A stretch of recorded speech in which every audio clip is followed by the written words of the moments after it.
On n'est jamais enfermé. Est-ce que je suis un écolo? Est-ce que je suis un photographe? Est-ce que je suis un réalisateur? Tout ça se mélange. En fin de compte, je pense que je suis un homme qui cherche à donner du sens à sa vie et qui a la chance formidable de faire un travail qu'il adore.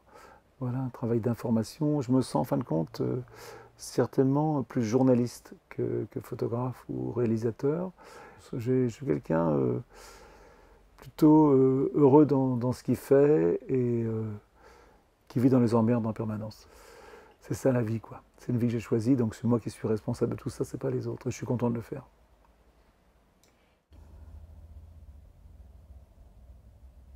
Alors, je n'ai aucun souvenir de ma première photo, donc je la connais bien. C'est une photo de ma famille que j'ai faite, je devais avoir 10 ans, avec un appareil K. Et c'est moi qui photographie mes 5 frères et sœurs, avec mes parents, mon grand-père et ma tante, que j'adorais. Je n'ai aucun souvenir de cette photo, mais elle existe.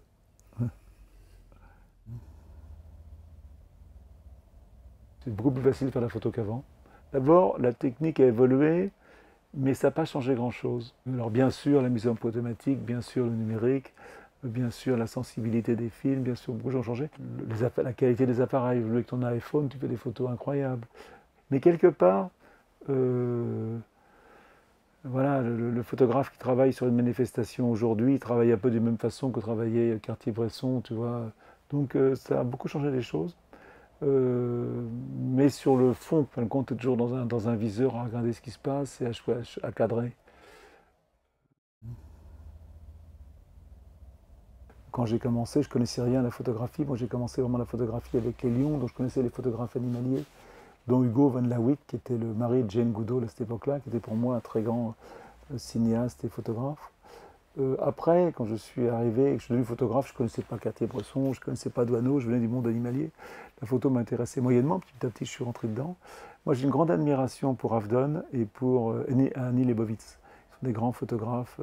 C'est vraiment une photographe, Leibovitz, qui est capable de faire du studio en noir et blanc ou en couleur très sophistiquée et qui est capable de partir couvrir la guerre en Bosnie avec un photographe de Magnum. Donc elle est vraiment très polyvalente. Et elle est très très douée. Je suis bien sûr impressionné par le photographe des Salgado ou des gens comme ça que je connais bien, des amis, mais c'est des grands professionnels qui font bien leur métier. Je suis surtout impressionné par les photographes qui inventent un style, alors que moi je suis vraiment un photographe très basique, où je photographie ce que je vois, je ne fabrique pas des images. C'est très difficile en photographie d'avoir son style à soi. Et Peter Burns qui fait ses photos, tu vois, de montage, qui écrit ses photos, ses grands polas, c'est assez impressionnant. Ou même un mec comme Nicolas Henry qui fait ses cabanes, tu vois, ses cabanes, qui invente quelque chose, qui amène dans la photographie autre chose que ce qu'il voit, qui crée une image. Et je suis assez impressionné par ce qu'il fait, sa puissance de travail colossale. Voilà. Quand faisait la Terre du ciel, il y a eu le grand cyclone Katrina aux États-Unis, je suis parti en catastrophe faire des photos là-bas. Et on a eu un accident d'hélicoptère assez grave où on aurait dû se tuer. C'est-à-dire que véritablement, au bout d'un moment, on a perdu le contrôle de l'hélicoptère. On est tombé en vrille, en piqué vers le sol. Et on n'arrivait pas de sortir de cette vrille mortelle. Et on a eu une chance incroyable juste avant d'arriver. On s'est tombé dans un arbre, il est dressé, on s'est tombé sur une petite maison. Et je me suis retrouvé, il s'était élutrié par des Black Hawks qui sont arrivés me chercher. Et on s'est retrouvé je me suis retrouvé moi tout seul dans un porte-avions américain. Et j'étais tellement heureux d'être en vie, j'étais comme sous d'être en vie, et je voulais boire du vin. C'est drôle, j'étais en Nouvelle-Orléans, très loin de tout. Je voulais boire du vin. Assez étonnamment, j'avais besoin d'avoir dans ma bouche ce goût du vin. Et ce vin, c'était mes amis, c'était la France, c'était l'amitié, c'était le terroir. Mais ce côté, le vin était l'image du bonheur perdu, quoi, que j'avais failli perdre, quoi, de cette France oubliée si loin. Voilà. Voilà, ça c'est une petite histoire.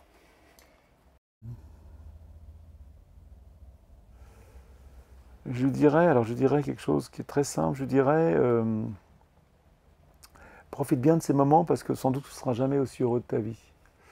Voilà, profite bien de ces moments où que tu es amoureux, tu as deux petits garçons que ta femme apporte avec elle. Tu as le rêve de ta vie, c'est-à-dire que tu construis une maison en bois, que tu construis toi-même au bord de la rivière, que tu les animaux qui passent devant ta maison, Et en même temps, j'étais tellement passionné par mon travail, tellement peur de ne pas faire bien que je n'ai pas assez profité de tout ça, mais c'est normal.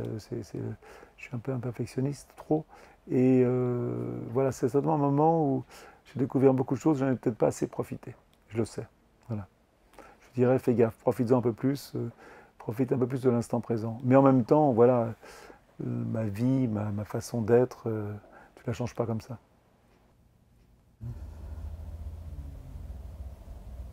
Je pense qu'un concours photo permet d'aider un photographe qui est un peu inconnu de survivre, quoi, d'exister.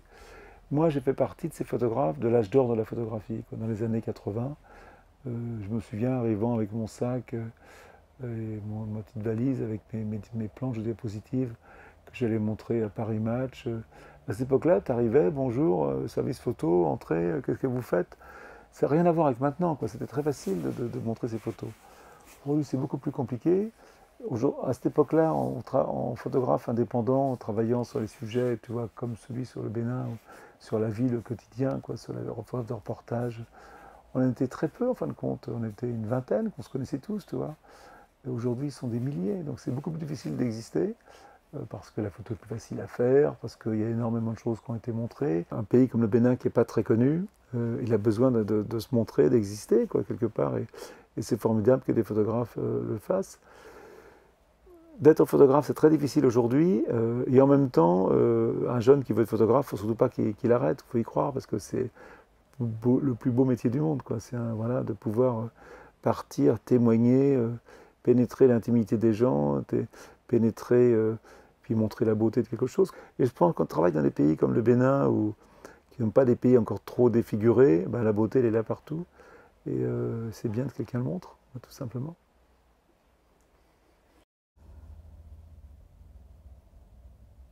Mon regard sur le monde, il est complètement, il a explosé, parce que le regard que j'avais sur le monde il y a 20 ans, quand j'étudiais les lions, et le regard que j'ai sur le monde aujourd'hui, avec les chiffres qu'on donne sur le changement climatique, sur, voilà, sur l'évolution de l'humanité, c'est un regard assez pessimiste et en même temps assez à l'écoute de toutes les nouveautés, tout ce qui peut se faire et en admiration devant les gens qui font. Créer une fondation, c'est te permettre d'avoir les moyens de faire des choses. Par exemple, on a ouvert un lieu dans Boîte-Boulogne formidable avec un petit château où on reçoit des gens tous les week-ends, où on parle d'écologie, d'environnement, de vivre ensemble, une école de cuisine, on parle des réfugiés. C'est très holistique ce qu'on fait, ce qui veut dire qu'on fait beaucoup de choses à la fois. On monte beaucoup de vidéos, on a des concerts, on a des conférences. Bon, bah, c'est un endroit génial. En même temps, la fondation, toi, c'est quelque chose qui a sa propre vie avec des gens qui y travaillent. Donc, tu n'es pas en permanence, je ne suis pas propriétaire de ça. Donc, si tu veux, la fondation, elle a sa vie et sa vie propre avec des gens qui ont des programmes et qui avancent. C'est génial. Voilà. Je pense que l'information, c'est important et mon travail, c'est surtout d'amener de l'information. Alors, mon mot préféré, c'est sans hésiter amour. Je déteste pas grand-chose. Voilà, j'ai tendance à... ouais, peut-être la malhonnêteté, peut-être les choses assez simples en fin de compte, oui. J'aime avoir une belle vue où j'habite, Voilà, la vue est très importante pour moi, donc c'est vraiment une drogue, parce que c'est vraiment quelque chose... Je suis très négatif sur les maisons qui n'ont pas de vue, j'ai besoin de voir loin, voilà, que ça soit beau. J'aime bien le bruit des enfants, le bruit des enfants qui jouent, et aussi le bruit des oiseaux. J'ai la chance d'avoir beaucoup d'oiseaux chez moi, j'adore écouter ça. Peut-être le bruit des aéroports, le bruit du monde, des haut-parleurs, tu vois, le bruit des gares, des haut-parleurs, il faut y aller, il faut partir, oui. J'aimerais pas être avec les personnes qui tuent dans un abattoir, je pense que c'est pas bon pour toi, quoi, c'est bon pour rien. Ça doit te détruire à petit feu, donc voilà, c'est un métier que j'aurais pas aimé faire, mais je ne le dis pas avec animosité, parce que voilà, je pense que ces gens ne sont pas moins bons que moi, quoi. On est pareil. Je ne sais pas dans quoi j'aimerais être incarné. Je pense que d'être incarné dans un homme meilleur que moi, oui, j'aimerais bien. Voilà. J'aimerais bien être incarné dans un homme plus intelligent que moi. Voilà. Voilà, peut-être plus, voilà, qui comprend mieux le monde. Viens boire un coup avec moi.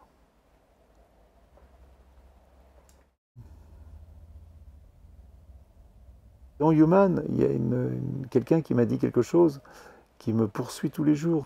Ce qu'on appelle les agriculteurs de subsistance, les gens qui travaillent la terre au quotidien, tu vois, comme un sacrifice quotidien et à qui je demande, au bout d'une interview, quel est son plus grand rêve. Et elle m'a répondu quelque chose de magnifique. Elle m'a dit, j'aimerais mourir avec le sourire.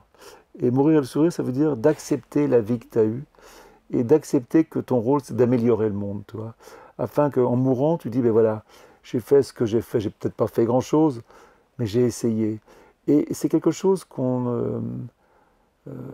peut-être toi, qu'on t'apprend pas, quoi. À quoi tu es bon. Et tu vois, je pense cette chose que m'a dit ça, il n'y avait qu'un Africain qui pouvait me le dire. Voilà, qui était assez intelligent pour aller au bout d'une réflexion, c'est tellement profond, quoi. Voilà, donc merci à elle.